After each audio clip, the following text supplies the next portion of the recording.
Hi, I'm Lawrence Edwards from Black Mountain Honey. Welcome to another episode of No Nonsense Beekeeping. Today I'm going to be giving you my top 20 tips for what beekeepers should be doing in winter. Setting up new apiaries. Now, if you're interested in kind of going out and setting up new apiaries, now is definitely the time of the year to do it. You don't want to be getting bogged down with this when the bees are at their most needy throughout the season. It's very easy to move bees in the winter, as long as it's kind of relatively mild. You don't want to be moving them when it's kind of very, very cold, because then there's a possibility that they could drop off the cluster. But as long as it's above kind of 6 or 7 degrees, you're pretty much safe to move the bees. So one of the really good things to do is kind of go out, look for new apiaries, set them up, talk to landowners, farmers. Although they're busy all year round, it's probably their quietest time of year. So if you're looking at setting up new apiaries, now's the time of year to do it. Manage existing apiaries. Now, I don't know how many times this has happened to me in the past, but I work throughout the season, I go to the apiaries and I think, I wish I could do that. I wish I had the time to do this. I might want to put a gate in, I might want to level the ground out. There's numerous things that I kind of want to do, and I always notice them throughout the season. So I tend to jot them down, and then in the winter I go out and I actually make these changes to the apiaries. It's a great time to do it. It's very quiet. You've got a lot of time on your hands, so get out there and make the changes that you need to make. Review the data. Now, when I first started beekeeping, I definitely didn't do this, and you need a good few kind of years realistically to get any good information out of it. But once you've built up that data over the years, it's a really good time during the winter to actually sit back and kind of review that data. Now, the data is completely entirely up to you in terms of what you want to collate and what you want to kind of review over the winter. And it's completely dependent on what your drivers are and what your targets are for beekeeping. For me, I obviously kind of track like the weights and the amount of honey that I'm extracting from each hive. That tends to be the main one for me to review, and then I can use that information to kind of establish whether I think an apiary is performing well, or whether I should reduce the numbers or completely remove the bees from that apiary and go to a better performing apiary. Summer is the time to collate all of that data, keep it on your inspection sheets. When you're doing your extraction records, make sure that it kind of links back to the apiary. And then over the winter, you can build yourself a nice spreadsheet or do it kind of by hand, or whichever way you want to do it, and actually review where your best apiaries are and how your colonies are performing. Plan for next season. Now, hopefully while you're kind of working your way throughout the beekeeping year, you're kind of building up these plans on what you want to do for the next season. Write them down as you go along. It's a really kind of helpful tool. The amount of things that I think of and then forget is ridiculous, so write them down throughout the season, and then at the beginning of the season you can put together an actual plan for what you want to achieve, and then it gives you kind of something to set targets against. So for me, for next season, you know what I mean, I want to maintain my colonies at 150 hives. My previous targets have been to kind of expand. And I've got to a point now where I definitely don't want to expand any further, for the time being anyway, and I want to maximise my honey crop. So that is my target for next year, and that's going to influence what I do in the upcoming beekeeping season. And if you write them down and have them as specific targets, you're much more likely to follow them. So for example, in previous seasons, if I found a colony and they were going to swarm, I would have made a split, because my target was to increase. So instead of having 1 hive, I could have 2 or 3 hives, but I lose probably all of the honey that I'm going to get from those 3 splits. Whereas this season, if I find a colony that's going to swarm, I'm going to potentially manage that in a completely different way. I'll do a swarm manipulation technique that means that I'm not going to lose the honey, but also, more importantly, I'm not going to increase those hives any further. So I might do a demarré or another technique, kind of a vertical split within the hive. So it's just good to kind of sit down, actually get very clear, realistic targets for the season, write them down and try and stick to them. Place your order for bees. Now, it's probably a little bit late for that in the season. Now it's coming up to kind of end of January, early February. Realistically, you want to do that kind of before Christmas, but it's not too late. You can still do that now. But if you're looking for an increase, you're looking to buy packages, nukes, full colonies, you want to get those orders in as soon as you possibly can, so you can get them as soon in the season as you possibly can, which means that they've got a longer time to build up and you're more likely to get a honey crop off them. So if you're thinking about expanding and you're not going to do that organically through your own stock, and you're going to buy in from other suppliers, get it down, place those orders and get them in now. Buy new equipment. Now, this is my favourite thing. I love buying new equipment. Winter's an excellent time for doing that. A lot of the major suppliers have sales on, and you can pick up equipment at a much cheaper price than you would normally within the year. So for example, if you've got 2 or 3 supers per colony and you had issues with having to extract them and replace them the previous season, why not buy an extra couple of supers? They're a lot cheaper at this time of year. You can get seconds in the sales, second seeders. and you can get like kind of poly equipment very, very cheap at this time of year. So again, it comes back down to very suitable planning. Look at what you want, write it down early in the year, preferably kind of November, December time, and then wait for those really good sales to come up kind of January, middle of January, kind of around that time. Assemble your equipment. So once you've got all of this lovely new shiny equipment, there's no better thing than to sit down and assemble it all and get it put together. Obviously that's assuming that you've got the space to store it. If you haven't, that's going to have to wait until you kind of need it later on in the season. But I do recommend, do you know what I mean, if you can assemble all your equipment and store it somewhere in the winter, get it ready, it's such a good way to do it. I spend many winter evenings putting together frames, putting the foundation on. It's quite monotonous and it's quite boring, but it's just a kind of good way to do it. Good use of your time, so that when you come to needing those supers or those additional brood boxes in the season, they're sat there and they're ready to go. The bees won't wait for you. So if a colony's swarming because it hasn't got enough space in the brood area, and what you're thinking about doing is adding an additional brood box, the bees aren't going to wait for you to go home and kind of screw and glue that cedar brood box together and make up the frames. It's probably going to take you a couple of days to get all of that done. So have it there, have it ready for when the bees need it. Count your hives. Now that sounds like a really, really simple one. Surely everyone knows how many hives they've got, right? And kind of, yeah, I know roughly how many hives I've got. But what I actually do is I make a very, very rigid assessment at 2 key dates in the year. Now these dates could be kind of whenever you want, really. The dates that I choose is the 1st of October and the 1st of April. So I say on the 1st of October, how many colonies do I have?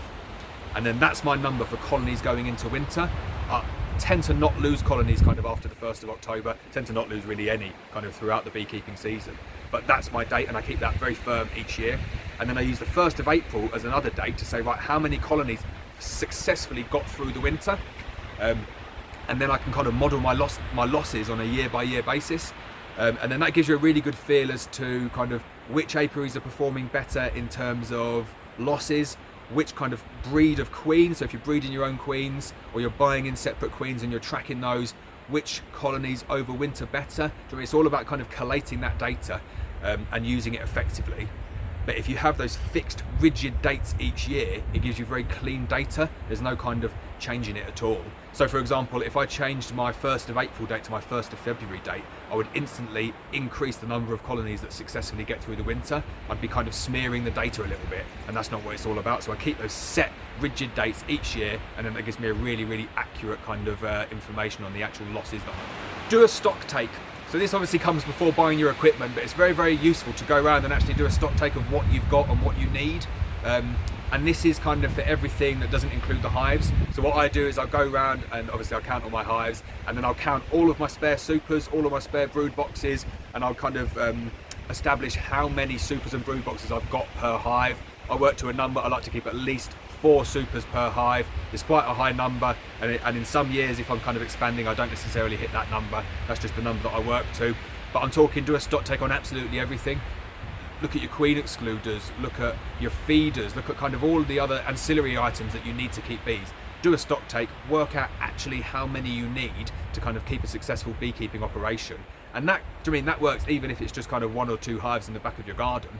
If there's a key piece of equipment missing that you didn't have last year, I mean, write that down throughout the year, get it in the sales. You just kind of, you need to prepare as best as you possibly can for a smooth beekeeping season, as opposed to getting into the season and realizing you haven't got a certain piece of kit that you need, or you've only got 10 clearer boards when you want to clear 30 colonies at a time.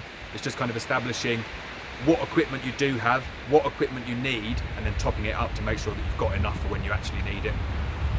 Clean and sterilize your equipment. So while you're doing your stock take, you can put all of your dirty equipment to one side and then do some thorough cleaning on it. So if you've got wooden equipment, you might want to scorch it. You definitely don't need to scorch it each year. Obviously, if there's been any disease in any of your hives, then that will be quarantined and that will go straight for scorching anyway. If you've got poly equipment, you might want to clean it with a soda solution, as I've showed in a previous video. It's just a good time to be able to clean it. Wax comes off a lot easier when it's cold. When it's warm and in season, the wax tends to smear a lot better, so cold weather is actually really, really helpful for cleaning beekeeping equipment, and that includes kind of your queen excluders, your hive tools, any of your boxes. Just makes it a lot easier. And obviously the big benefit that you've got in the winter is that you've got time. If you're not kind of busy keeping your bees, you can do other stuff and keep things clean. So clean and sterilize all your equipment. Research new processes. So I do this every year. I kind of try and improve my kind of beekeeping vocabulary in terms of actual manipulations and techniques. So I'll look at other YouTube videos, I'll look online, I'll look at read different books, and I'll kind of see what other beekeepers are doing and how they're making beekeeping easier. So again, you have to align your learning of these new methodologies with your plans and targets for the season. So for example, this season, I'm not doing any more expanding. So I'm kind of swatting up and reading about potential swarm manipulation techniques that don't include increase, so vertical splits within the hive. So I do Demeray anyway, but I'm looking for kind of other variants of that I can add to my collection as a technique for a swarm manipulation that doesn't result in 2 colonies. And again, all it is looking at what you actually need and what you're planning to do throughout the season, and then topping up that information that you've got. And it doesn't help to top up information that you don't need. Obviously, people enjoy kind of reading about beekeeping and seeing what other people are doing, understanding how other people are tackling Varroa. It really comes to, you can have this as wide and as broad as you possibly like, but it's a good time to do it. It's a good time to write things down, say, right, I'm going to have a go at that this time, this season, and see how it goes. And then the big one is evaluate how it goes as well. Write down what you're doing and see if it was successful at the end of the year. There's no point learning stuff, putting it into practice, and then not really understanding if it was a good or bad tool to use. You kind of want to keep good records, write down exactly what you've been doing, what processes you've used, and then evaluate them at the end of the season. If they're no good, they go on the scrap heap. If they are good, you can expand them across other apiaries and colonies. Check on your bees. So while you're doing all of these other things, it's probably a good idea to maybe kind of go and check on your bees every now and again as well. There's no point learning all of this new stuff and buying your equipment if you're going to come back in the season and all your bees are dead. So regular checks on your bees, and it's completely dependent on how regularly you want to check up on them. My approach is as often as you possibly can, an absolute minimum once every 2 to 3 weeks. That's kind of the rule that I go to. Obviously my apiaries are very, very close to me, and it's quick for me to just kind of go up and check on them. When I say check though, I don't mean start taking the roof off. Definitely don't mean pulling out any frames. Like, it's a very, very unintrusive form of checking. So all I will do is I might go up to the back of a hive, knock, knock, knock, and hear a gentle hum. That could be enough. That tells me there's bees in there. The next check that I would always do after that though is I would heft my hives. So at the beginning of winter, I weigh them to make sure that they're up to an adequate weight, but then kind of throughout the winter, I'll just give them a little bit of a heft. Now, when you standardize all of your hives, it's very, very easy to tell when a hive is much lower in weight. So all I do is I kind of go up to it, I'll lift the hive up, I'll heft it.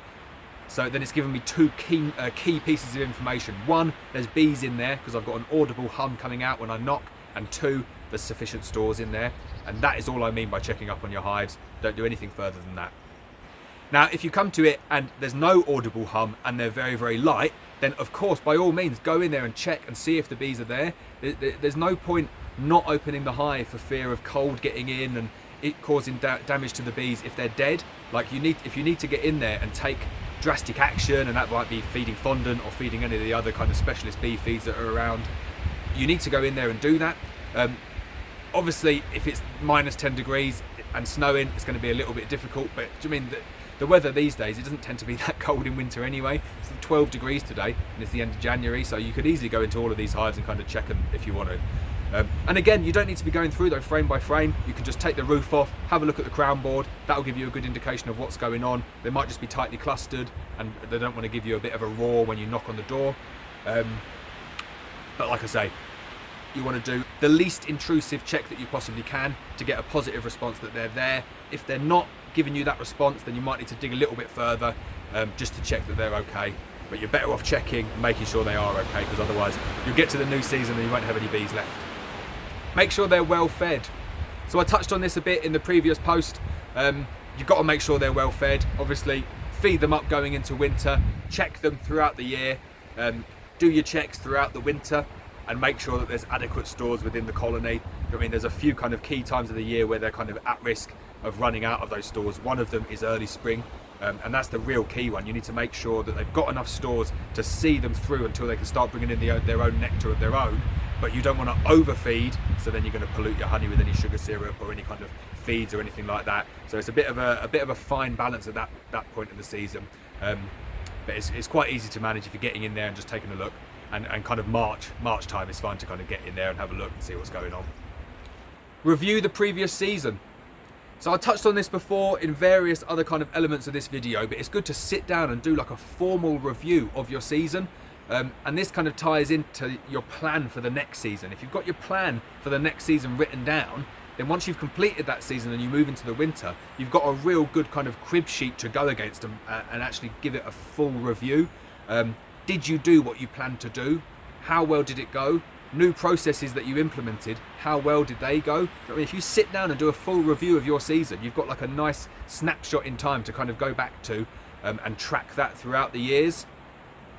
So it's good practice to sit down, review your season against the previous year's goals and kind of mark yourself on how well you think you performed, and then that helps you with your planning for the next season.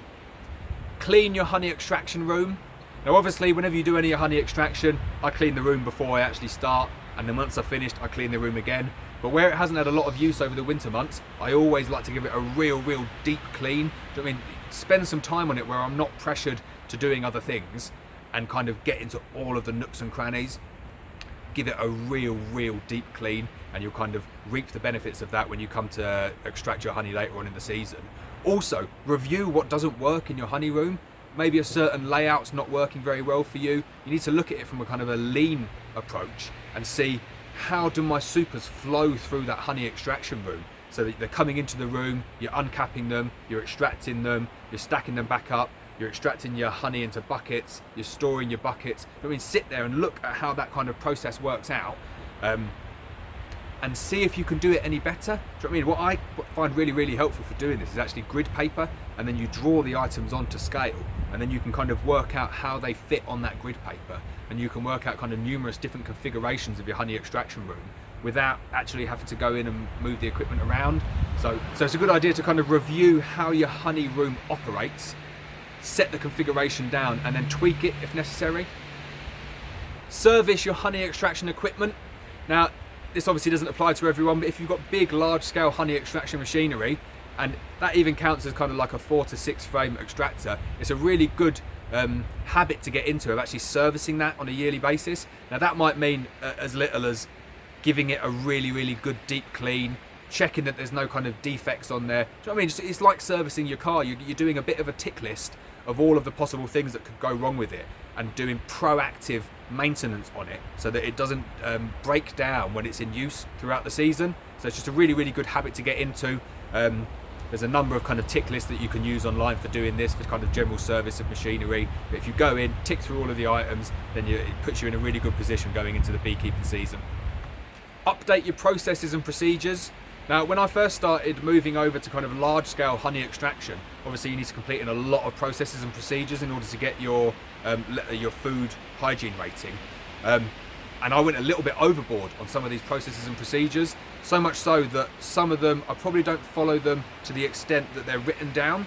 And that was actually of the advice of the food hygiene people, saying that certain things are actually overkill. So for example, what I had was, I had a weekly inspection down to go in there.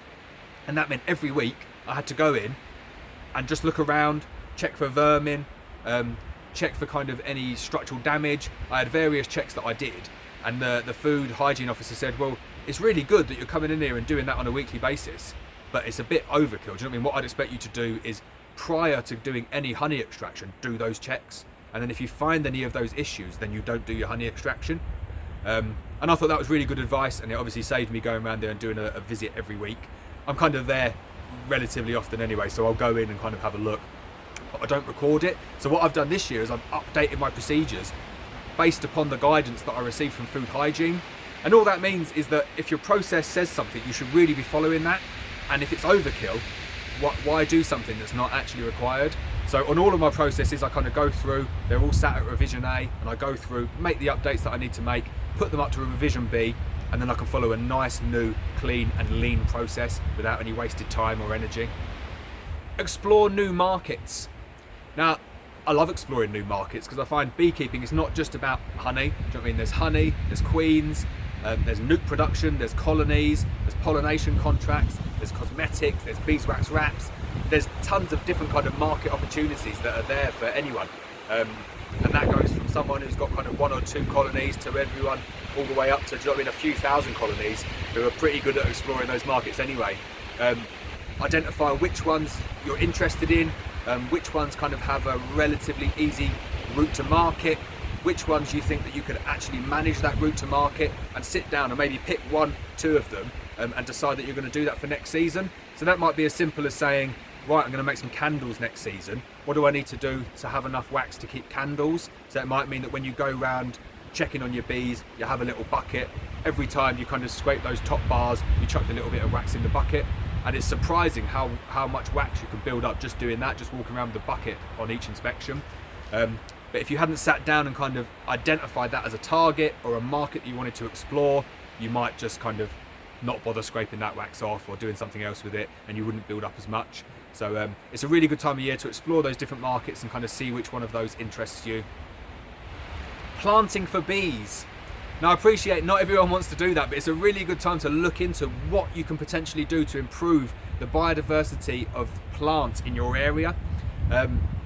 I love doing this, and I love kind of putting a strip in the garden. Maybe at some of the apiaries I'll put some kind of self-seeding plants down with the owner's permission. But it's a good time to kind of sit back and review what you can actually do to improve available forage for your bees. Now that it might even be talking to some farmers, saying to some farmers, would you be willing to kind of plant a certain cover crop that the bees could use? So just have a think about what you can do to kind of improve the biodiversity in your area, kind of for all pollinator species, so not just honeybees. It's really good to give something back to the environment and kind of plant some additional plants and flowers. So that's it for today's video. Another top 20 tips on what you should be doing as a beekeeper throughout the winter. I hope you enjoyed it. Please hit the subscribe button, and I'll see you next time.